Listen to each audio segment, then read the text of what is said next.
ये तस्वीर फरवरी 2025 में व्हाइट हाउस ने पोस्ट की थी। अमेरिकी राष्ट्रपति डोनाल्ड ट्रंप के सिर पर सोने का मुकुट है, चेहरे पर किसी सम्राट जैसी मुग्ध मुस्कान। तस्वीर पर लिखा है लॉन्ग लिव द किंग। ये तस्वीर कोई मजाक नहीं थी। इसके पहले ट्रंप ने ट्रुथ सोशल पोस्ट पे खुद को किंग कहा था, फिर वो उसी किरदार में जीने भी लगे। अमेरिका फर्स्ट का एजेंडा अपना असर दिखाने लगा। वो बाकी देशों को चेतावनियां देते, अनसुनी होती तो अनाप शनाप कहने लगते। जब देश उनकी हाँ में हाँ मिलाते तो कहते they are kissing my ass. Europe हो या जापान, कोरिया हो या ब्राज़ील, अमेरिका के साझेदार हों या अरब देश, ट्रंप सबको एक डेडलाइन दे चुके हैं। 1 अगस्त तक अमेरिका से नई ट्रेड डील करो वरना भारी टैक्स झेलो। ट्रंप की ये चाल बाजार तो हिला ही रही है, भू राजनीतिक नक्शे भी अब बदलने लगे हैं। ऐसा ही कुछ भारत और चीन के संदर्भ में भी दिख रहा है और ये संभवतः पहला और इकलौता केस है जिसका क्रेडिट यूं तो ट्रंप को जा सकता है, लेकिन वो लेना नहीं चाहेंगे। 23 जुलाई 2025 को भारत ने 5 साल बाद पहली बार चीनी नागरिकों के लिए वीज़ा सेवाएं दोबारा शुरू की। ये दरवाज़ा 2020 में गलवान झड़प के वक्त बंद हुआ था। तब दोनों देशों के रिश्ते लगभग फ्रीज हो चुके थे। सीमा पर तनाव था, व्यापार में कटौती, राजनयिक संवाद ठप। तो अब अचानक दोनों देशों के रिश्तों में बदलाव क्यों हुआ? क्या ट्रंप की एक तरफा धौंस भरी विदेश नीति इसकी वजह है या बात कुछ और है? इससे भी बड़ा सवाल ये कि क्या छल कपट में माहिर खिलाड़ी चीन, उस पर दोबारा भरोसा किया जा सकता है? आज के शो में इसी पर विस्तार से चर्चा करेंगे। नमस्ते, हम हैं सिद्धांत और आप देख रहे हैं लल्लन टॉप का अंतर्राष्ट्रीय प्रसंगों से जुड़ा रोजाना का कार्यक्रम दुनियादारी। Brought to you by Sensodyne K and Sharda University. SLS और पैराबेन गॉन तो उसका करंट ऑन। What then? इसके पोटेशियम आयंस करें टूट का करंट गॉन, लाइव का करंट ऑन। 24 जुलाई 2025 यानी कल की तारीख भारत चीनी नागरिकों को टूरिस्ट वीजा देना फिर से शुरू करेगा। यह ऐलान चीन की राजधानी में बीजिंग भारतीय दूतावास ने किया है। चीनी सोशल मीडिया प्लेटफॉर्म वीबो पर एक पोस्ट डाली गई, साथ में वीजा अप्लाई करने की पूरी प्रक्रिया भी समझाई गई है। पोस्ट में लिखा गया है कि यह प्रतिबंध 5 बरस बाद हटा है। क्या हुआ था 5 बरस पहले, अब आपको हम वो बताते हैं। अप्रैल 2020 तिब्बत में सैन्य अभ्यास कर रही चीनी सेना अचानक दिशा बदलने लगी और मार्च करने लगी LAC यानी लाइन ऑफ एक्चुअल कंट्रोल की ओर। जल्दी ये सेना पूर्वी लद्दाख के कई इलाकों में पहुंची और वहां स्टेटस को यानी यथास्थिति बदलने की कोशिश दिखाई देने लगी। भारत ने जवाब में सेनाएं तैनात की, तनाव बढ़ा और फिर आई 15 जून 2020 की तारीख। भारत और चीन के सैनिकों के बीच झड़प हुई। इस झड़प में भारत के 20 जवान शहीद हुए। चीन को भी भारी नुकसान हुआ, जिसे उसने बाद में स्वीकार भी किया। चीन आधिकारिक तौर पर सिर्फ 4 सैनिकों की मौत की पुष्टि करता है, लेकिन ध्यान रहे वो भारत की तरह लोकतांत्रिक देश नहीं है, इसलिए सूचनाओं की पारदर्शिता पे संदेह बना रहना चाहिए। बहरहाल इसी झड़प में 1975 के बाद पहली बार दोनों देशों की सीमा पे सैनिकों की जान गई थी। भारतीय विदेश मंत्री S जयशंकर उस समय कह रहे थे कि ये अभूतपूर्व घटना है और इसका द्विपक्षीय रिश्तों पर गंभीर असर होगा। असर हुआ भी, द्विपक्षीय संबंध पूरी तरह से फ्रीज हो गए। Where the software engineer meets the cool UI UX designer, the world comes together at Sharda University. फरवरी 2021 से सितंबर 2022 इस दौर में कुछ फ्रिक्शन पॉइंट्स पे सैनिकों का डिसएंगेजमेंट हुआ, लेकिन 2 अहम जगहें रह गईं, देप्सांग और देमचोक। भारत ने कहा कि जब तक ये दोनों पॉइंट्स पर भी बात नहीं की जाती, साफ नहीं होती है, हम आगे नहीं बढ़ सकते। लेकिन चीन ने संकेत दिए कि वो इनसे आगे बढ़ना चाहता है। भारत ने रुख और सख्त कर लिया। दिसंबर 2022 में अरुणाचल प्रदेश के यांगसे सेक्टर में भारतीय और चीनी सैनिकों के बीच फिर से झड़प हुई। इसने साफ कर दिया कि भले बातचीत चल रही हो, मगर LAC के किसी भी हिस्से पे तनाव कभी भी भड़क सकता है। फिर 21 अक्टूबर 2024 को सबसे अहम मोड़ आया। इस दिन भारत और चीन ने आखिरकार एक बॉर्डर पेट्रोलिंग एग्रीमेंट साइन किया। देप्सांग और देपचोंग जैसे अनफिनिश्ड बिजनेस अब बातचीत की मेज पे थे। समझदारी बनी कि कैसे दोनों पक्ष गश्त करेंगे और टकराव टालेंगे। इस समझौते ने वो राजनीतिक स्पेस पैदा किया जिसकी लंबे समय से दरकार थी।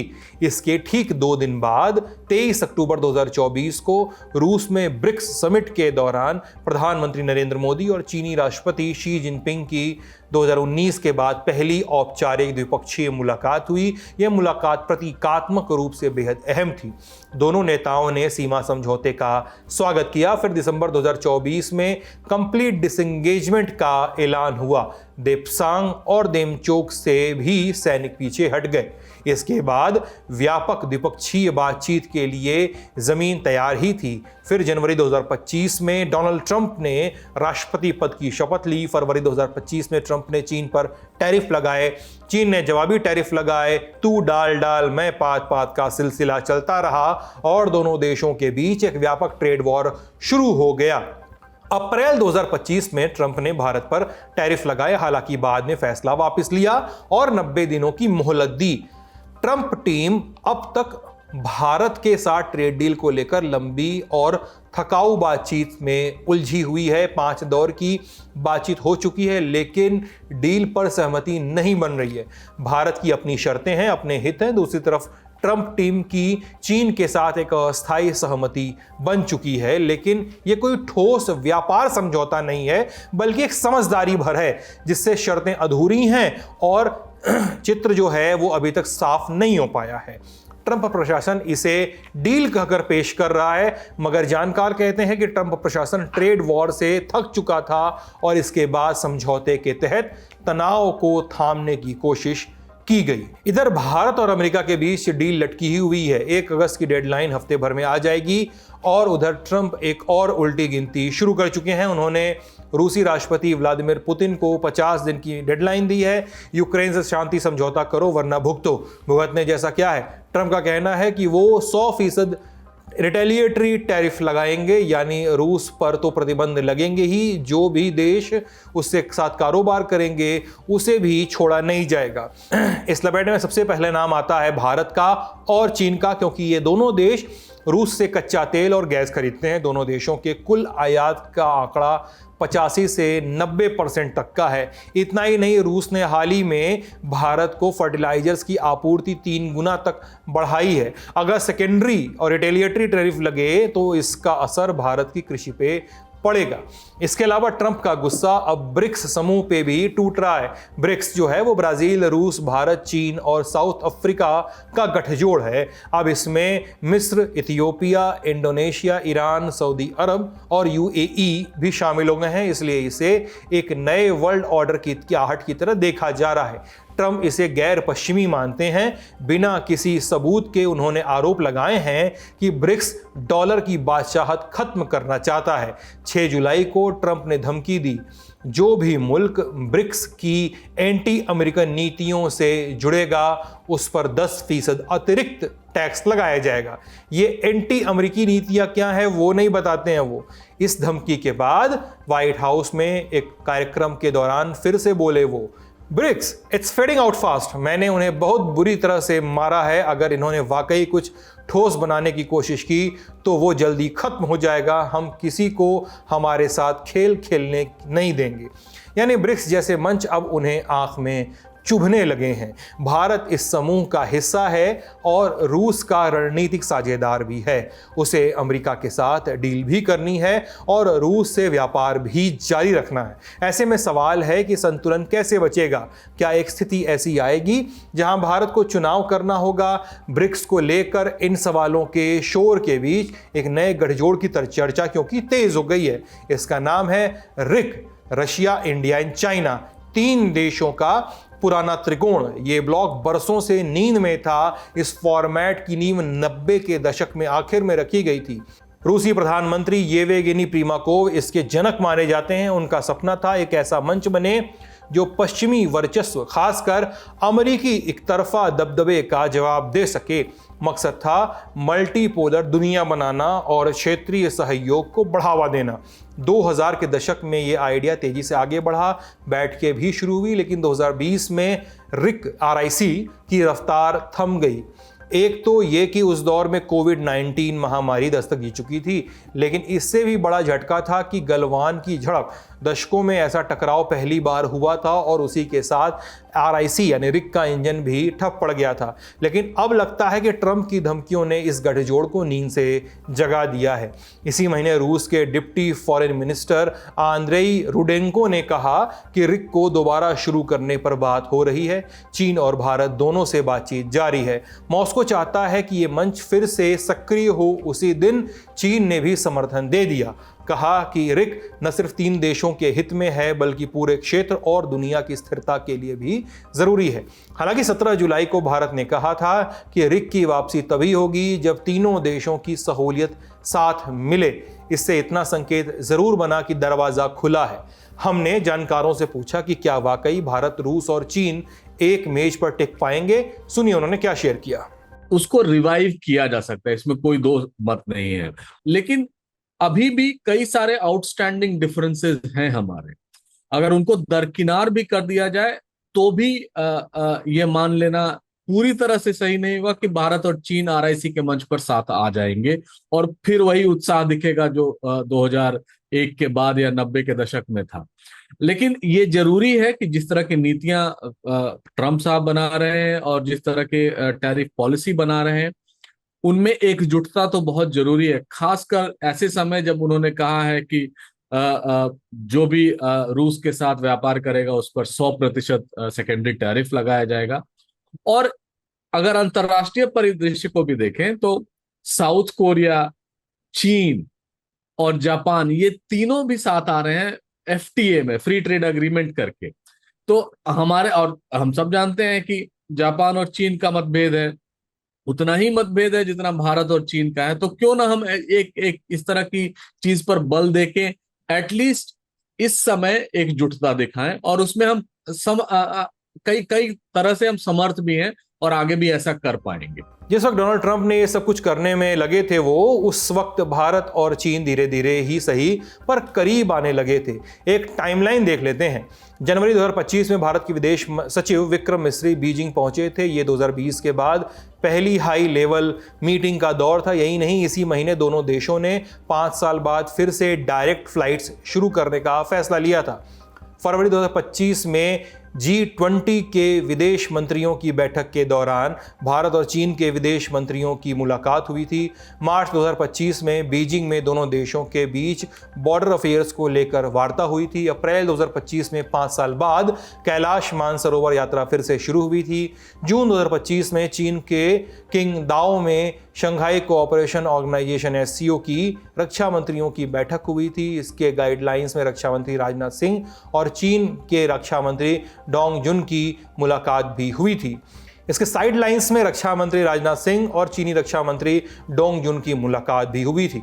16 जुलाई को विदेश मंत्री S जयशंकर SCO समिट में शी जिनपिंग से मिले थे।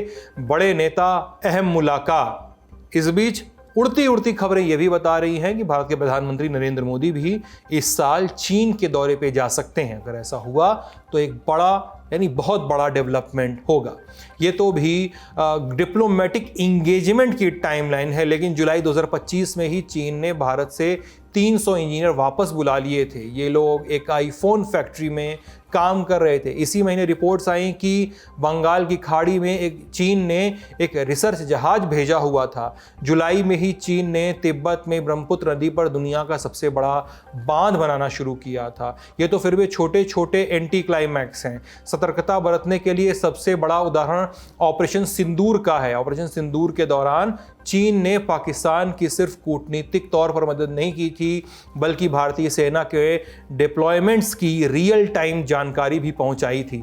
इसके अलावा रेयर अर्थ मैग्नेट्स, फर्टिलाइजर्स वगैरह के एक्सपोर्ट पर जो बैन या आंशिक प्रतिबंध लगाया गया है चीन की तरफ से, वो सब तो है ही है। हमने जानकारों से बातचीत की, उनसे पूछा कि क्या भारत चीन पर भरोसा करता दिख रहा है या दिख सकता है, और क्या उसे ऐसा करना चाहिए? सुनिए उन्होंने क्या कहा। भरोसा किसी देश पर उसी समय किया जाता है जब हम अपने स्ट्रेंथ से, अपनी कैपेबिलिटी से उनके साथ बात करते हैं और तैयार होते हैं एक साथ दिखने के लिए। भरोसा ऐसे राज्य पर कभी नहीं किया जा सकता है जिस तरह की चीन की गतिविधियां रही हैं पास्ट में, लेकिन बड़ा एनिमी कौन है वो आइडेंटिफाई करना होगा। क्या हमारे व्यापार या व्यापारिक संबंध जो है वो बिगड़े 2020 के बाद? नहीं बिगड़े। क्या हमारे जो संबंध थे otherwise apart from border disputes वो बिगड़े? उतना नहीं बिगड़े। हालांकि मनमुटाव रहा, कई मंचों पर हम साथ दिखना नहीं चाहते थे, साथ दो प्रधानमंत्री और राष्ट्रपति साथ बैठे नहीं, तो हमारा साथ दिखने में कोई प्रॉब्लम नहीं है।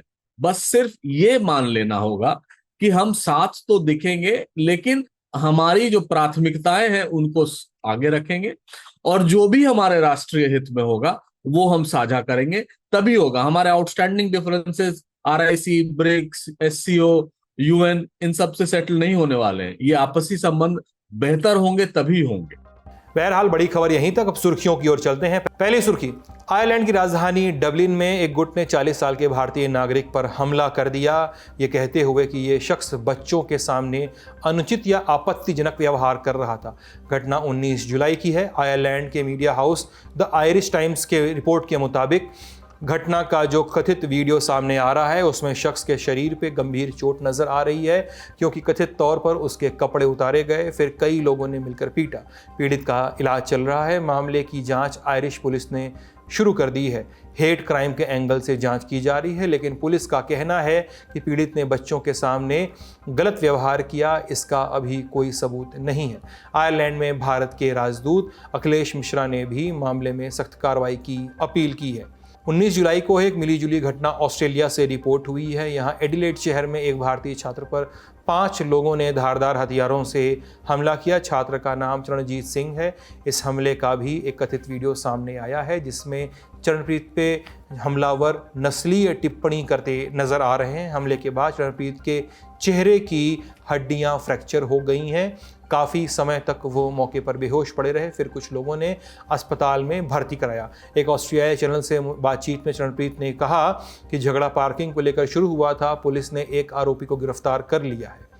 अगली सुर्खी, अमेरिका के राष्ट्रपति डोनाल्ड ट्रंप ने पूर्व राष्ट्रपति बराक ओबामा पर राजद्रोह का जो आरोप लगाया था उस पर अब ओबामा का भी जवाब आ गया है। पहले ट्रंप के आरोप सुन समझ लेते हैं, फिर ओबामा का जवाब देखेंगे। पहले ये वीडियो देखिए।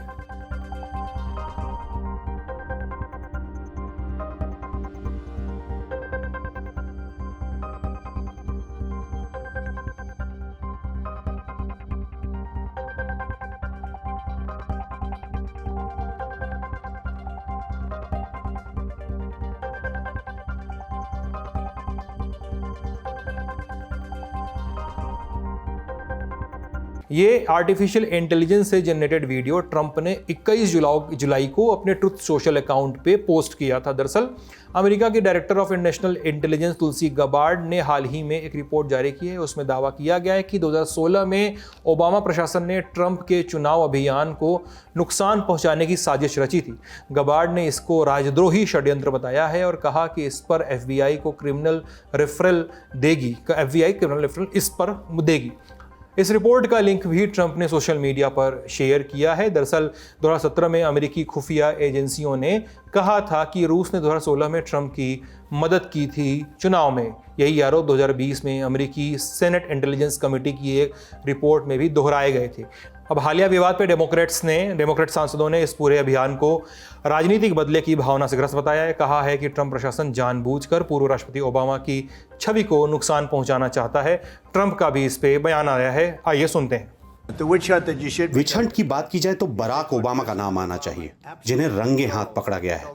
जो कुछ उन्होंने मेरे साथ किया, चाहे सही हो या गलत, अब वक्त आ गया है कि इन लोगों पर कार्रवाई की जाए।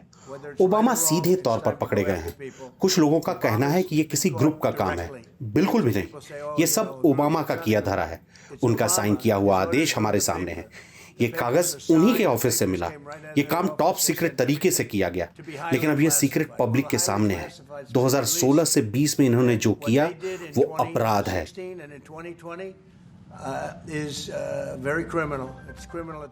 फिर आई ओबामा की प्रतिक्रिया। उनके स्पोक्सपर्सन ने कहा कि आमतौर पर हम ट्रंप की फर्जी बातों का जवाब नहीं देते हैं, लेकिन इस बार करना पड़ रहा है। उनकी बात बेतुकी और अपमानजनक है। वो बिना सबूत आरोप लगा रहे हैं। ये ध्यान भटकाने का बेहद कमज़ोर कदम है। किस बात से ध्यान भटकाने का कदम है? ओबामा समर्थकों का कहना है कि ट्रंप समर्थक एप्स्टीन फाइल्स के मुद्दे से ध्यान भटकाने के लिए ये मुद्दा उठा रहे हैं। क्या है एप्स्टीन फाइल्स? जानने के लिए आप दुनियादारी का एक पुराना एपिसोड देख सकते हैं। आपको लिंक डिस्क्रिप्शन बॉक्स में मिल जाएगा। आज का दुनियादारी यहीं तक। अपना ख्याल रखिएगा, स्वस्थ रहिएगा। बहुत बहुत शुक्रिया।